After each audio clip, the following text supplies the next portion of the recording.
If you don't want anybody knowing about it, when do you release the information? Friday evening. Yeah. Friday afternoon when people are kind of going on work, off of work for the weekend. They're not going to be focusing on news as much. Well, that's weird because Joe Biden released some information and had a press conference on fundamentally transforming our economy on Friday afternoon because the climate finance report came out on Friday. People are not paying attention to what's really going on because they don't understand it, or they have bought into it can't happen here, or that doesn't make any sense. Why would these companies do this?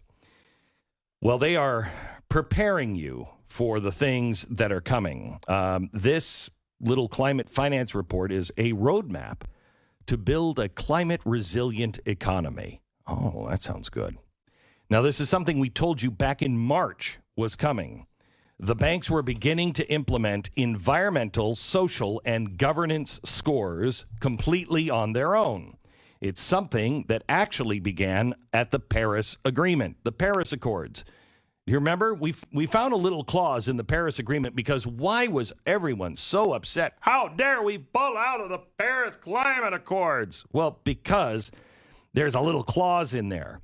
While everybody was paying attention to the climate part of the Accords, we thought it was interesting that the world's biggest banks were meeting at the same time. And in the climate agreement from Paris, Article 2.1c of the Paris Agreement mandates countries' parties to make financial flows consistent with a pathway towards low greenhouse gas emissions and climate-resilient development. I think this is why the Trump administration pulled us out of the Paris Accords. You just don't screw with people's money. But that's exactly what the global elites began plotting in 2015, to follow your money and choke it off at the source. The United Nations Environment Program Finance Initiative. They brought together 230 banks and insurance companies to draft a methodology that would bend the private sector to the will of the government by using banks as a pressure or a choke point. The only thing that was missing was full U.S. government support. Well, that became a reality on Friday. I told you that your bank and your livelihood would be used as leverage to bend you to their will. This is why I've been saying you have to speak out right now because it's not going to get easier. What was revealed on Friday is the framework for implementing the Great Reset directly on Main Street, USA. And I've got the details of the report.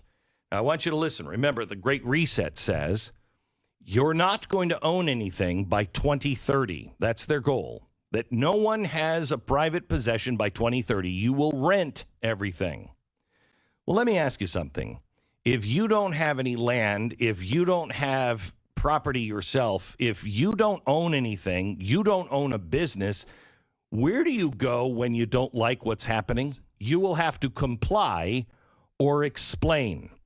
If you think I'm crazy, I want you just to Google Coca-Cola's latest report from Coca-Cola of Europe, and you look at the 98 pages of compliance of what they have to do to, quote, justify their business license. That's in the report.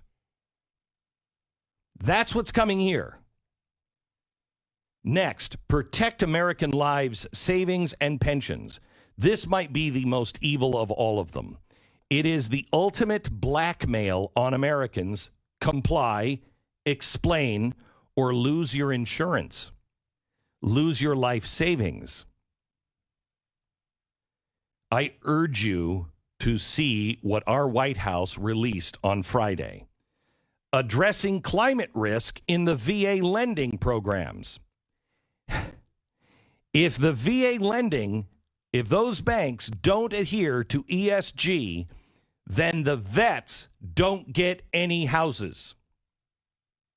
How do you like that? The report goes on mentioning things like interagency efforts to build resilience. But what this is really bringing is the Great Reset to your doorstep and giving it the teeth to impose its will. This was an extraordinarily important speech, and this is something that if they really believed it and thought they could get it through with the American people, it would have been done in an Oval Office setting at 8 o'clock at night. And it would have been promoted as the most important speech in all of our lifetimes, because it was. He was saying, because of climate change, we're completely changing the way corporations run and the way the government can or cannot interfere with the free market and the way your banking is done. And it's comply or feel the pain. That is not America. That's Venezuela. That's not America. And if they were honest about it, they would have told you tonight, tomorrow, Wednesday, at 8 p.m. from the Oval Office. But they know you won't go for it. And they also know they've done such a good job that unless you're prepared, and I urge you, get this, not from me, get this from whitehouse.gov, get this from the Financial Times, get this from anybody, and have it there for your friends, because they know that they can deem this a conspiracy theory. But it's all there in black and white. And believe me, if we don't stand together in 8 years, we all indeed will own nothing.